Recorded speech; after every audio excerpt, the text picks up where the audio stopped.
Continuando con los videos de su canal Despierta, hemos traído un invitado para hablar sobre la contradicción y el desequilibrio como algo necesario. Entonces, estábamos hablando de la contradicción en la vida y en la medicina. La contradicción es parte de la vida. Todos nos vemos enfrentados a contradicciones con la misma frecuencia, o sea, a tensiones que ocurren entre elementos o factores o fenómenos que son opuestos entre ellos. Y se pone uno a pensar, ¿cuál es el papel de la contradicción? ¿Y dónde más podemos encontrar contradicción? Porque lo primero que se nos ocurre son las diferencias entre personas, pero la contradicción es bastante más antigua que las personas. Uno puede encontrar en los organismos, por ejemplo, ciertas tensiones, repito, cosas que se oponen una a la otra y que a veces parecieran también excluyentes. Para hablar de elementos muy chiquiticos y además para estar a la moda, uno podía ver eso con el coronavirus, el COVID-19. Este virus, este germen, tiene que combinar dos cosas que parecen, repito, opuestas. Una es que sea muy contagioso, o sea que muchas personas puedan adquirir, que pueda penetrar muchos organismos, pero a la vez que no sea tan letal, porque si él fuera muy letal, o sea, matar a mucha gente, pues se quedaría sin organismos en los cuales seguirse replicando y seguir él mismo sobreviviendo, ¿sí? Pero lo otro también, si fuera muy contagioso y no produjera mayor dificultad en la salud, sería muy fácil de controlar y para él también sería difícil sobrevivir. Entonces ahí tiene uno dos elementos que son distintos: la capacidad de infectar frente a la capacidad de que la gente se muera. Letalidad versus contagiosidad. Y uno podía ver que son opuestos, ¿sí? O es una cosa o es la otra, porque con ambas le sería muy difícil al virus sobrevivir él mismo. Ahora, lo que pasa es que este virus se las ingenió, pero ahorita hablamos de eso. En el cuerpo humano hay muchos ejemplos de situaciones que son manejadas a través de fuerzas opuestas. Ejemplos relativamente sencillos: cómo se controlan los niveles de azúcar en la sangre. Hay dos sustancias básicas, una que todos conocen, insulina, y otra que se llama glucagón, para que los niveles de azúcar estén adecuados y adecuados a la situación del organismo, ¿sí? Porque el organismo también cambia, no es lo mismo estar yo en reposo, habiendo almorzado, que estar yo haciendo ejercicio o que llevar días sin comer. Son situaciones diferentes. Pero entonces, para que el azúcar esté adecuado a cada circunstancia, entran en juego estas dos sustancias. La insulina básicamente hace en la sangre se gasta el azúcar que está en la sangre pasa a las células y se gasta. O sea, tiende a bajar el azúcar en sangre. El glucagón tiende más bien a acumular azúcar, ya que el azúcar se crea en reservas de azúcar. Son, repito, dos fuerzas que están actuando juntas. El famoso ácido base, que todos los que pasaron por química habrán oído hablar, cuando dependiendo de la concentración de los ingredientes, estamos en una condición que llamamos estado básico o estado ácido. Y el cuerpo tiene que, de acuerdo a las circunstancias, ir jugando con esas dos opuestos. Entonces, la contradicción, por eso es parte de la vida. No solo está nada, sino que es parte de lo que define la vida. Lo que decías del desequilibrio, ¿no? Aunque muchos planteaban de que hay que haber un equilibrio, también hay una teoría del desequilibrio. El desequilibrio estimula algo, ¿no? Un cambio. Exactamente. Ahora, ¿qué encuentra uno en la base de estas oposiciones o de estas contradicciones? Pues uno encuentra el cambio primero, que las cosas se mueven, se transforman, evolucionan o revolucionan cuando van más deprisa. Esa es una constante en la vida, el cambio. Tal vez es de las poquitas constantes que uno puede encontrar en la vida. Y el cambio a su vez está soportado en buena medida por estas contradicciones. Ahora viene el asunto del equilibrio. Generalmente nos han acostumbrado a pensar que el equilibrio es una situación ideal, que es una situación deseable, que es una situación que da lugar a situaciones positivas. Pero si entendemos el equilibrio como cuando hay dos fuerzas que más o menos pesan lo mismo, que tienen igual influencia, ¿sí? Cuando imaginamos una balanza bien horizontal, habría que revisar qué pasa con el equilibrio en esas condiciones, si realmente es lo deseable o si realmente es el estado a que queremos llegar o no. Porque volvemos al ejemplo de la insulina y el glucagón. Cuando yo hago ejercicio, mis células tienen que producir energía y la energía se produce utilizando azúcar. Luego el azúcar tiene que entrar a las células y para eso debe bajarse en la sangre y se necesita insulina. Si es lo contrario, si yo comí bien, en buena cantidad, ingerí una cantidad de carbohidratos y voy a reposar, lo que necesito es acumular, ¿sí? Guardar el azúcar de fuente de energía para cuando la necesite. Ahí estaría muy mal que estuviera actuando la insulina. Ahí entra a actuar el glucagón. O sea, dependiendo de las circunstancias, tiene que prevalecer uno de los dos, no estar los dos igualitos. ¿Sí? Esa situación de igualdad puede ser una situación pero transitoria. Ya hagamos de cuenta dos ascensores y pues dependiendo de lo que necesite, sube uno, baja el otro, y habrá momentos en que se encuentren. En esos momentos hay un equilibrio, pero es transitorio. Mientras uno sube y el otro baja. Digamos que lo deseable no es que los dos se estacionen en el mismo piso, ¿sí? Y que duren ahí un montón de tiempo. Ellos están subiendo y bajando porque esa es su función, no es quedarse en el mismo sitio todo el tiempo. Entonces, eso nos lleva a revisar un poco la noción de equilibrio. Pero en el sentido del equilibrio también se puede ver, hay una regla del universo que se mantiene, que es toda acción genera una reacción y esa reacción es para sostener un equilibrio. No es que el organismo se mantenga en equilibrio, sino que busca un equilibrio. Si hay una situación que desborda, tiene que buscar una reacción, una contracción para evitar para contrarrestar esa situación que está desbordando. Eso es lo que yo entiendo básicamente como buscar el equilibrio. Sí. Sin embargo, sabemos que el desequilibrio es lo que genera el cambio, ¿no? Exacto. O sea, que a veces es como algo necesario. Sí. Y más es como el significado de la palabra, una cuestión semántica, porque yo creo que más que desequilibrio uno debe decir armonía, y armonía es que las cosas estén donde deben estar, que no es necesariamente estarse quietos, sino es, ahorita necesitamos que actúe una fuerza, que ella debe prevalecer, necesitamos que actúe la otra, que ella es la que debe estar.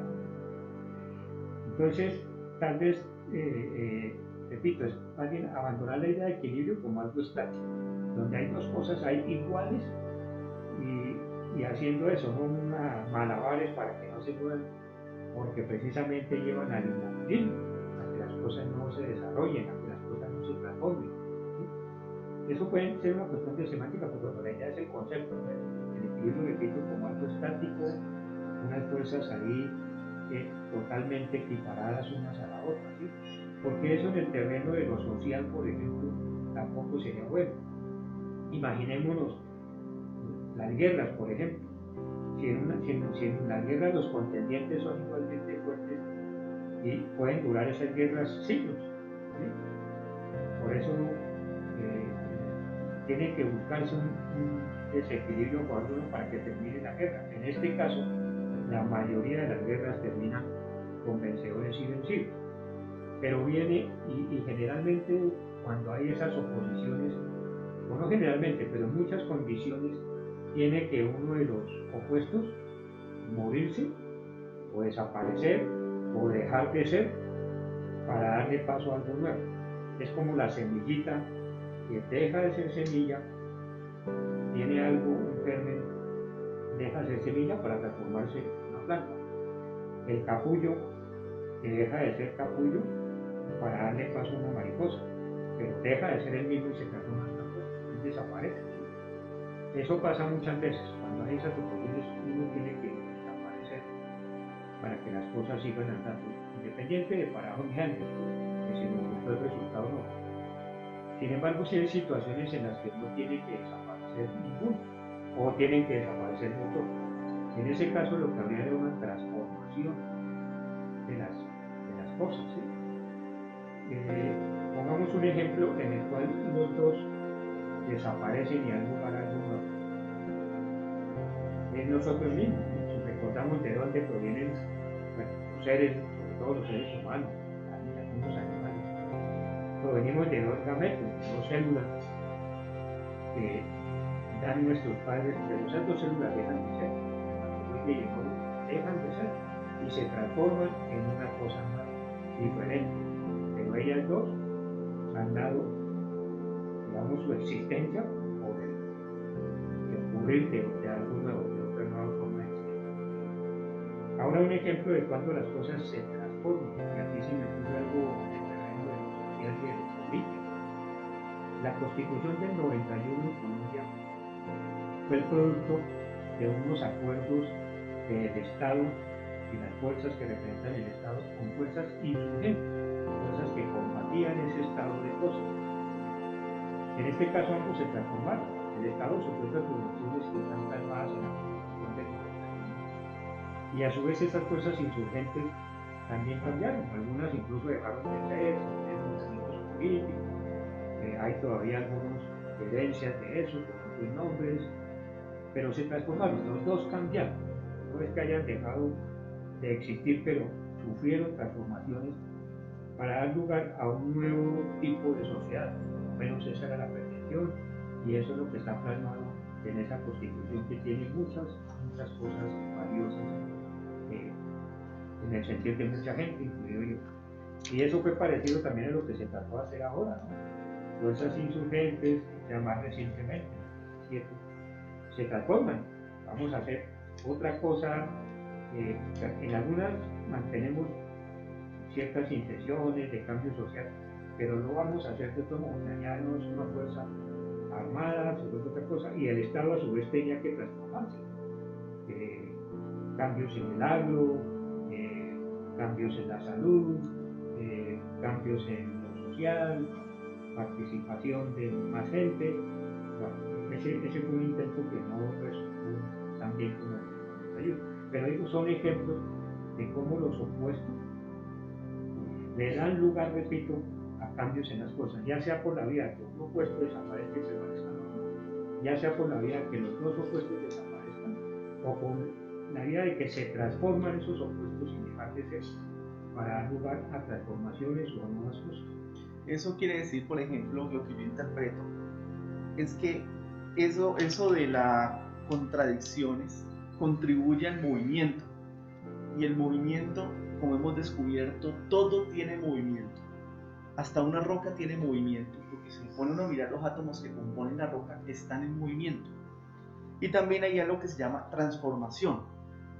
Sí, todo también tiende a una transformación. Recordamos que nosotros somos masa y energía. Y hay una regla básica que dice que la energía no se destruye, sino que se transforma.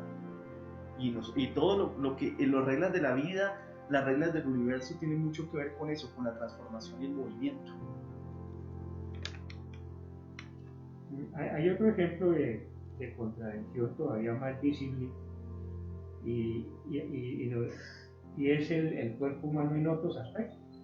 Que si hablamos de la vida y de la muerte, mientras estamos vivos, en el cuerpo hay partes que se están muriendo, y no porque estén mal, sino que lo que se espera es que mueran y se renueven. Por ejemplo, las capas superficiales de la piel. Ahí soltamos millones de células a diario que se mueren y dan lugar a que surjan nuevas capas. Hay un concepto en la biología que se llama muerte celular programada.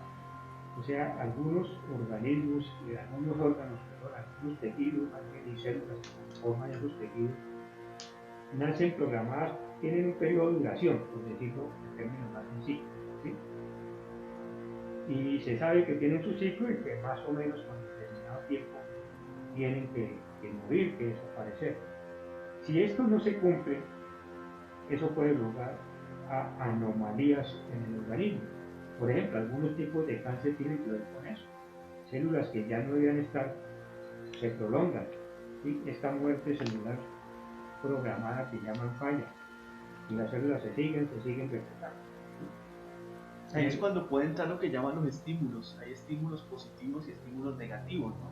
Por ejemplo, un estímulo negativo ambiental puede hacer que esa muerte programada no ocurra en las células y ahí genera el cáncer, ¿sí? Entonces, y hay estímulos también positivos como alguna acción o algún alimento sirve como protector para cierto tipo de cosas, ¿no? Eso entonces ya tendríamos que hablar de los elementos que confluyen en esta transformación a través de la contradicción. Y este ya es una adición, digamos, bien interesante. Y es que además de que las cosas están cambiando y que ese cambio constante está motivado en muy buena medida por las oposiciones o cambios que hay, el otro elemento importante es las cosas no están aisladas. ¿Sí? Las cosas, los fenómenos, las personas están relacionadas con otras cosas. Y uno no le quedaría muy difícil entender, por lo menos completamente, un fenómeno o una circunstancia si uno no trata de encontrar con qué más está conectado ese fenómeno. ¿Sí? Como usted lo acaba de decir, ¿por qué esta célula se desordenó y siguió creciendo y creciendo cuando ya no había que crecer? O al contrario, ¿por qué esta célula, siendo tan joven, se acabó cuando le quedaba mucho camino por recorrer? Entonces, hay otra serie de fuerzas, de elementos que están relacionados con determinada situación. Y si uno quiere tratar de entender e interpretar mejor la vida, pues es bueno darse cuenta de eso. Primero, el papel, repito, de esas contradicciones, que también eso se deriva, por ejemplo, cómo manejamos el conflicto. El conflicto es inherente a la gente, a la naturaleza. Pero aquí estoy llamando la atención de otro, usted hizo casi cuenta de otro aspecto, y es qué más cosas están relacionadas con este fenómeno en particular. O sea, de dónde viene, qué ha pasado antes, cuáles son sus antecedentes, cómo se fue transformando hasta llegar a lo que está presentando ahora. Y con qué, repito, otras cosas están relacionadas. Ni las personas ni las cosas ocurren o cambian porque sí. Una reacción emocional de alguien, así no parezca evidente en el momento, habría que buscar con qué más se puede estar relacionando.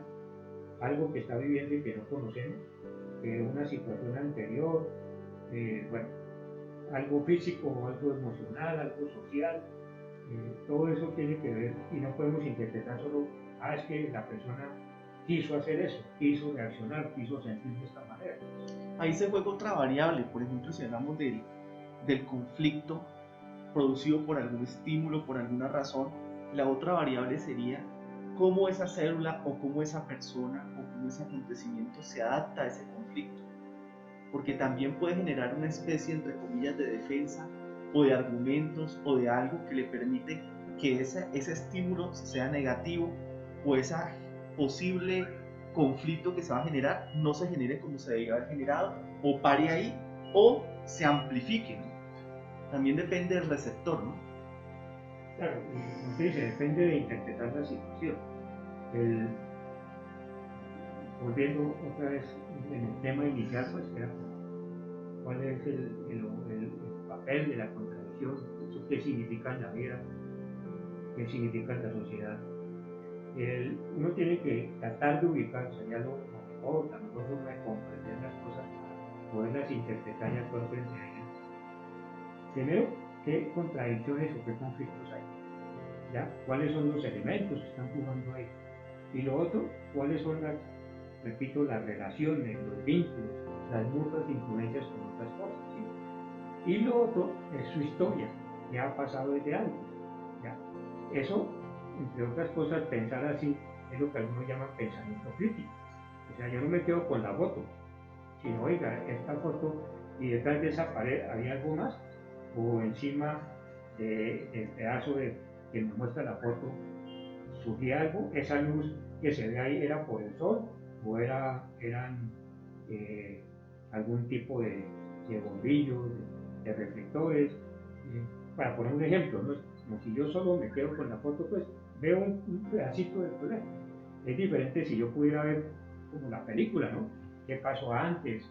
¿Qué más había alrededor? Repito, qué tan distante estaba la cámara, qué tipo de cámara tomó la foto, para poder entender mejor lo que está pasando en la foto. Entonces, entender los fenómenos implica entender su historia, entender las fuerzas que pueden estar jugando en oposición y entender también otros estímulos o influencias o relaciones con las cuales está vinculado ese fenómeno o la persona o lo que sea que estemos observando en determinado momento. Sí, es bastante interesante. Como un tema como la contradicción empiezan a generarse un montón de cosas, ¿no? Es una cascada, como todo está conectado. Y ahora lo estamos viendo ya de una manera más tangible con la física cuántica, ¿no? Ya nos están dando explicación a todo lo filosófico, a todo lo espiritual, a través ya de la ciencia, ¿no?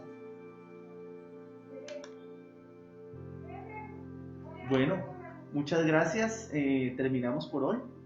Más adelante más videos, por favor suscríbanse al canal si quieren recibir más de este tipo de información. Muchas gracias.